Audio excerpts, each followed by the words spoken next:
చాలా మందికి they will go through lot of financial burden where they will not be able to put so much of time of this thing.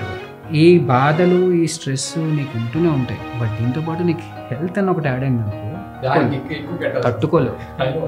For example నా ఫ్రెండే మొన్న CA basically మంచిగా చేసుకుంటూ వెళ్తున్నాడు. And ఒక రోజు హీస్ హాస్పిటల్. లాస్ట్ మేరే నీకు health insurance లేదండి, ఏదన్నా తీసుకోలేదు పాప. ఆడికి ఆ CA filing year end filings ఏదైతే ఉంటే మంచిగా ఒక 20-30 క్లయింట్లు దొరికారు. ఒక సమ్ ఆఫ్ 50,000-60,000 సంపాదించుకున్నాడు.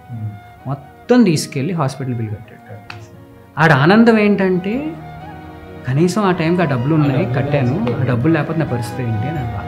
అదే కానీ మీరు ఎంతో కొంచెం ఫుడ్ మీద దృష్టి పెట్టి చేసుకుంటూ వచ్చింది, ఒక బేసిక్ హెల్త్ ఇన్సూరెన్స్ మీకు ఉంటే ఆ 50,000-60,000 మిగిలేవి మీ హెల్త్ కొంచెం బెటర్గా ఉండేది. ఒకవేళ పొరపాటున హెల్త్ మీదకి వచ్చినా సరే హెల్త్ ఇన్సూరెన్స్ చూసుకుంటారు.